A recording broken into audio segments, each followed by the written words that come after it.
What's up, everybody? Michael and Coco here. You're watching episode 29 of the Weekly Scan. The Weekly Scan. The Weekly Scan is all about finding opportunities in the stock market for the week ahead. In today's episode, we're going to be reviewing 3 of the stocks that are on my watch list. We're going to be talking about my trade plan going into next week for each one. We're going to look at support, resistance, patterns, targets, stop loss, you name it, we'll talk about it. We are also going to follow up on 3 stocks that I picked out last week on episode 28. And as for a quick disclaimer, these videos are for entertainment and educational purposes only. This is not by any means trading advice. These aren't recommendations. I am just simply showing you what I am doing in the markets. If you do not have experience in the stock market, I would highly suggest paper trading to start. With all that said, let's go ahead and hop into today's episode. We're first going to talk about the S&P 500, where it kind of stands, and that's really important because the stocks that we're going to trade in can potentially sometimes move in sync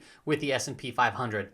And then we're going to actually go into last week's performance, and then we're going to go on the 3 stocks. Today's episode, I'm going to try to walk through it pretty quickly here. So the S&P 500 closed below the 50-period moving average here, and it broke through this range that it's been trading in, suggesting that there could be some more downwards pressure. Now, there was a long lower wick in the last trading day of last week, so that suggests that the bulls did step up, but we got to see it for what it is. It closed below the channel, below the 50, and below the 5 EMA. So the bears have the slight advantage going into next week, especially that it made a low going into Friday, which is not a common occurrence.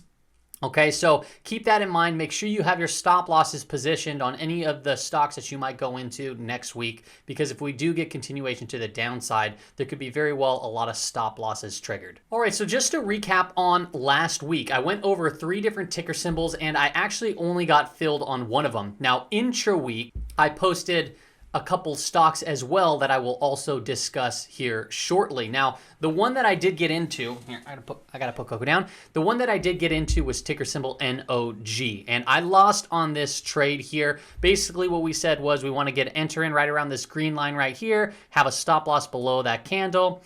And this here is on the weekly time frame. So if you zoom in on the daily, what you would see is I got filled and then I moved my stop loss up immediately. This was a losing trade. It did not break above this trend line. So I lost a total of $8 or $6 on this trade. So nothing big. I didn't risk a lot. This is all about the risk management that I talk about so frequently. You got to cut your losses when they're losers. Now, that doesn't mean that this can't, pick up pace and start moving to the upside. But as I see it right now, I try to play a hammer candle bounce. It failed, so I'm moving on. Loss of $8. Now here is where it gets interesting. Here is TECK, and this one I was pretty excited about. We started to see a breakout taking place on the weekly time frame, and the daily looked good as well. I set up the trade plan where the stock price would have to have pulled back to hit this green line, and this is kind of what happened here. So one, I was coming up very close on the pattern day trading rule. I am using only a $3,000 account to keep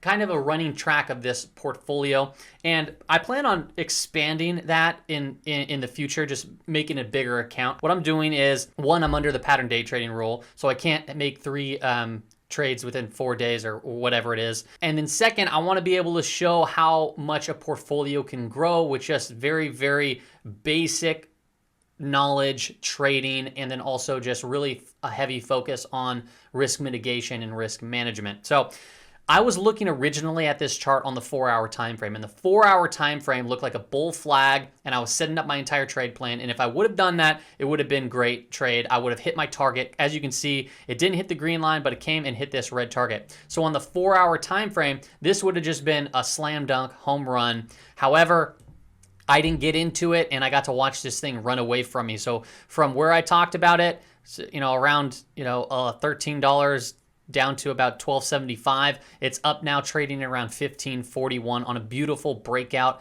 and I did not chase that trade, so this one got away from me. Now the next stock as well got away from me. Let's go look at it. Here's ticker symbol DRNA, and what I said here was I wanted to enter in on this trade on a daily close, and we were looking at the hammer candle. It looked like it would start breaking above the trend line, and it did. It started breaking up against the trend line and started waking up. Why didn't I enter into it? Well, I said that I wanted to see the breakout occur on high volume, and this candle right here started breaking out on that day. I was about to enter in, but the volume, if you can look at the volume here, it was just so weak. So I decided, no, I'm gonna hold off. And then the very next day, I was happy that I held off because we saw a gap up, and then it basically pierced through halfway through this green day's body on less volume. Then the very next day, we kind of matched the close, and then that's when we really started taking off. We saw a good volume take place, and it started moving. However, at that point, I just was not interested, so I did not hop into the trade. Wasn't really paying attention to it after this red day here, and what do you know, when we did get above it, we started moving higher. Now we're coming into that resistance area right there. So overall, I missed this trade as well. Good little setup. Okay, so far the 3 stocks that I went over, 2 were great trades. However, I just didn't take them, and the one that I did trade, I got stopped out on. However, during intra-week, I posted 2 different charts on my community tab, and I believe my Twitter, and that was ticker symbol first CNR. So here's ticker symbol CNR. I looked at this breakout taking place right here on nice volume. I said I'm going to be getting into this. I got it into it basically the close of this day right here, going into the close at least.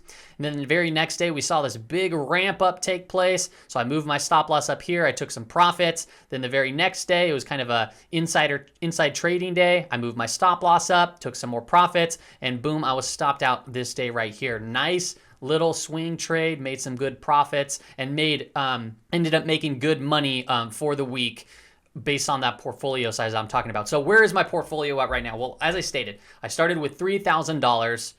Here's a screenshot, $3,000, and I am now at $3,123. So in 2 weeks time, because we started last week where I started this $3,000 portfolio, we're up 4.1% on the overall invested, just the capital that's in the account. Now, if I just talk about the capital that I invest in the trades, that's going to be a different percentage, typically higher. However, to make it easy, I'm just going to look at wherever I stand starting from the starting point of $3,000 and that date. So I'm up 4.1% in the matter of two weeks here, which is some very basic setups, easy trade management. It's working out quite nicely. And this, by the way, is in a market that's heading down. So we have the S&P 500 down 3 straight weeks, the NASDAQ down 3 straight weeks. Let's now go ahead and hop into the 3 stocks on my watch list for next week.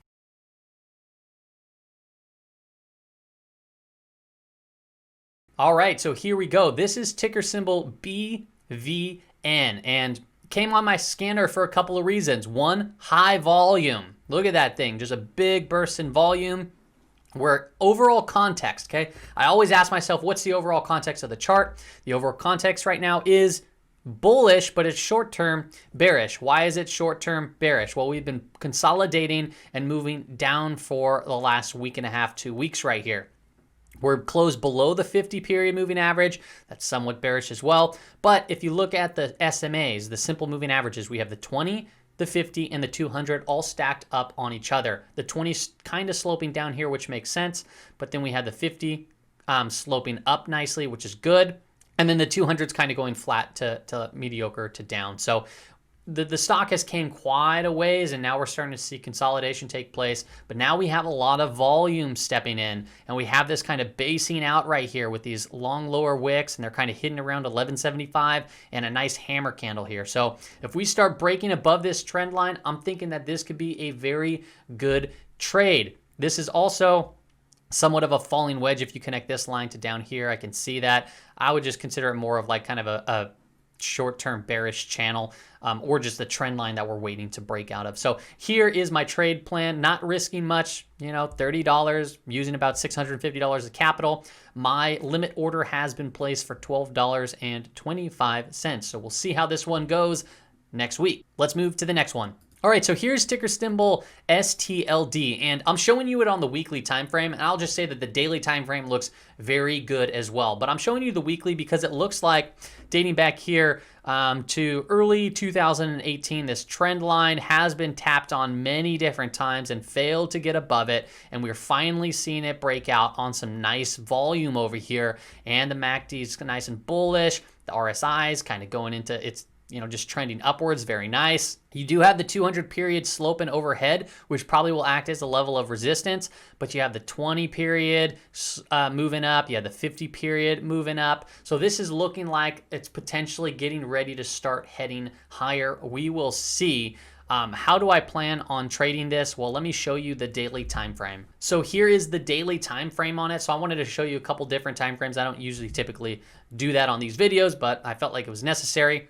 Here is on the daily. It's like just a nice little cupping pattern right here, and then it's breaking above the resistance here, which is very good on high volume. So this right here is going to be my trade plan going forward. We're looking at an entry of 32.03, basically where it's at. If I could get filled lower, cool. If it goes a little bit higher, I'm fine with that as well. My stop loss is at 29.97, so I'm giving it a little bit of room to breathe. That stop loss is below the 20 period moving average at this particular point in time. I do plan on moving that up as the breakout, or if the breakout continues. But right now I'm going to give it a bit of a breath if it wants to pull back within this range before moving higher. So I will be updating this stop loss, and typically what I do is I move it to the low of the next day's closing candle. So for example, next day opens up here and closes, then I'd move it above here, which is right, 30.97. So I'd put it right up there. You could do that right now. I'm just giving a little bit of room just to breathe, but pretty much the next day after, depending on where we're at, I think I'm just going to move it right up here to this 31 marker and then kind of just track it as time goes. So we will see how this one goes in next week's video when I do the follow-up. Let's go to the last one. Here's ticker symbol JD, a nice falling wedge pattern. Looks like it's building some support right around here at 73. If you look in the previous history of the chart here too, kind of right around the same area at 73. This stock's a little bit more expensive, so I'm buying 19 shares using a little bit more capital, not risking that much because I don't want the trend to continue to the downside. You can play this on a breakout, or you can wait for it to break out as far as speculation goes. I'm going to speculate that the price might head a little bit lower, so I put it at 74.05 for my entry, which is just a little bit lower down here. And if I get filled, great. If I don't, it is what it is. However, I put an asterisk by it because if we do start just breaking out of it and it looks strong on come Monday, I'm just going to enter into it at a higher level, probably around 74.50 to 74.75. And then I'll have my stop loss under the low of this candle. I want to see a breakout occur on good volume. That would send this up for a nice little kind of just little shot up to the upside. This type of pattern, these falling wedges and bullish context, I really love playing. You have the 20 period above the 50. They're both sloping up. The big bull pull right here, and then it's consolidating. This is just looking like an overall really good setup, and I'm excited to see what it does next week. All right, so that is all I have for you on today's weekly scan. We went over the top 3 stocks that I am personally looking at trading next week. My limit orders have already been set, and then I will post intra-week if I see any other stocks pop up. So I'm going to post it on Twitter, I'll probably post it on Instagram, and I'll probably post it on my community tab here on YouTube as well. So if you don't follow me on social, follow me on social. Make sure to like and subscribe if you haven't done so already. I appreciate all the support that's out there. I will see you back next week.